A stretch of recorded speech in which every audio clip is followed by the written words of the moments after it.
Hi everyone and welcome to part 3 of the Nonprofit Recruitment Report. In this video, I'd like to take you through some of the common recruitment trends we found in the nonprofit sector.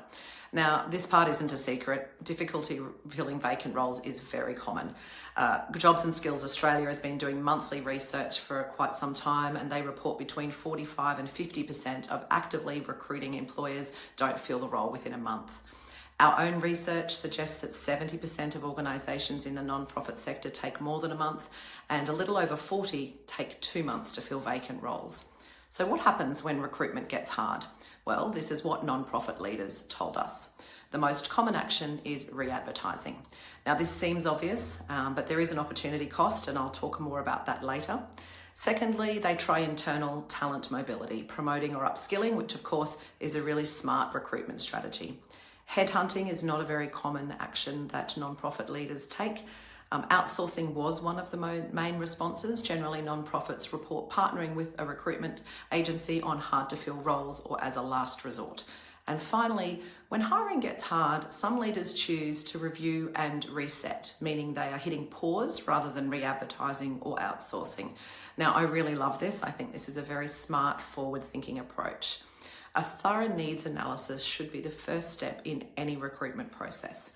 The all-important discovery stage at the beginning of every recruitment process can really make or break your outcome.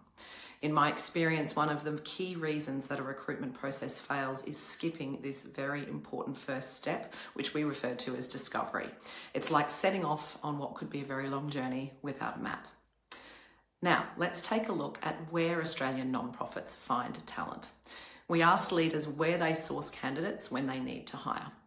The 3 main responses that came through in the research, of course, the go-to channel is job boards, despite limitations. 36% of nonprofits say they often can't find the calibre of talent they need through job boards.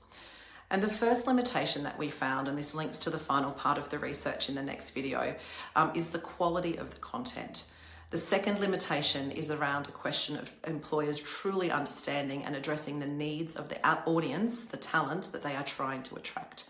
And finally, when job boards are the only channel used to source talent, organisations often end up re-advertising the same role in the same or different places.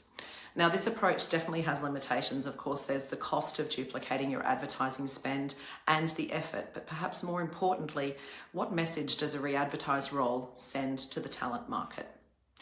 The second source when nonprofits need to hire is proactive search, but it happens sporadically. Only about 30% of people and culture teams told us that they use either LinkedIn or the search function on Seek when they're hiring, and only 10% have connected with a new employee through this method.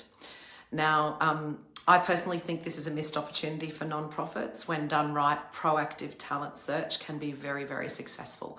Our team typically sources around 40 to 60% of talent outside job boards, and that's talent that ends up on the shortlist meeting the hiring manager. The last resort for nonprofit hiring is, of course, outsourcing. Now, even though it's a last resort, 7 in 10 nonprofit employers report working with a recruitment partner on hard-to-fill roles. I get this, it's a budget-conscious approach and it seems logical on the surface, but nearly half of the leaders we spoke to said that they struggle to attract enough talent of the right calibre via job boards, and the majority take more than a month to fill a vacant role. So there must be a better way. I know there is a better way, which is a big part of why we did this research and developed this report. Next up, in the final part of this video series, I'll walk you through an overview of the research and the findings about how Australian nonprofits recruit.